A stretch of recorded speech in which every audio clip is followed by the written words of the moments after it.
Chrome yellow দাও, স্টোনের উপরের দিকে ক্রোম ইয়েলো দাও, তারপরে হচ্ছে লাইট ব্রাউনটাকে নেবে, ডার্ক ব্রাউন, নিচ থেকে একটু ব্ল্যাক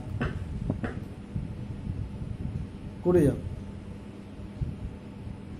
আপ থেকে ডাউন, আপ থেকে কার্ভ করে, আপ থেকে ডাউন কার্ভ করে করো, একটু অ্যাঙ্গেল করে, তাহলে দেখতে ভাল লাগবে।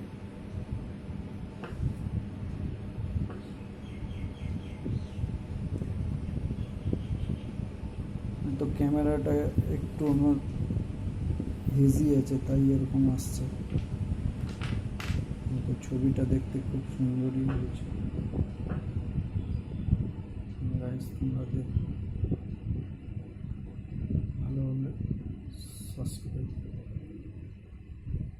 বেল আইকনটা দাবিয়ে, কার্ভ করে কার্ভ করে। আমি এখানে দেখাচ্ছি, এদিকে দেখো, ধরো এই পাশটাতে আমার লাইট রিফ্লেক্ট আছে, এদিকে দেখো লাইট রিফ্লেক্ট, তো আমি হালকা করে ক্রোম ইয়েলোটা দিলাম, এই যে হালকা করে ক্রোম ইয়েলো, এখানে আগে ফলো আপ করো, ক্রোম ইয়েলো দিলাম। নেক্সট হচ্ছে আমি নিব কি একটু লাইট ব্রাউন, কোথায় লাইট ব্রাউনটা আমার, লাইট ব্রাউন, এই যে সেমভাবে কার্ভ করেই কিন্তু এই যে একটু অ্যাঙ্গেল করে, তাহলে দেখতে কালারটা সুন্দর ফ্লো হবে, কালার ফ্লো মানে হচ্ছে মিক্সিংটাও হবে, ভালো করে বাইন্ডিং কালারটাকে করতে হবে, এই যে সুন্দর হলো। এবার হচ্ছে কি ডাউনে আমরা একটু ব্ল্যাক অ্যাটাচ করছি। ব্ল্যাকটা কেন অ্যাটাচ করছি, স্টোনগুলোতে দেখবে একটু ব্ল্যাক ব্ল্যাক শ্যাডো থাকে।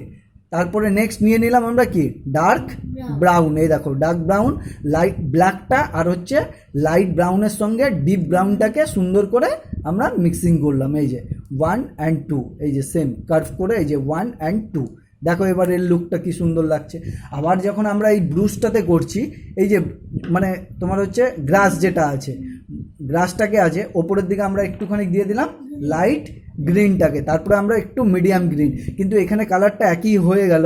মানে এই পাশের আমাদের হচ্ছে ফাঁকা গ্রাউন্ড, যেটা মানে আমরা খালি মাঠ বলি, সেই মাঠটার কালারটা, আর এখানে দেখাতে গেলে তোমার হচ্ছে স্টোনটা, মানে স্টোনের সঙ্গে যে আমাদের গ্রাসটা আছে সেই গ্রাসের কালারটাকে, তো এই জায়গাটাতে আমরা কী করব, পোর্শন ব্লুটাকে দিয়ে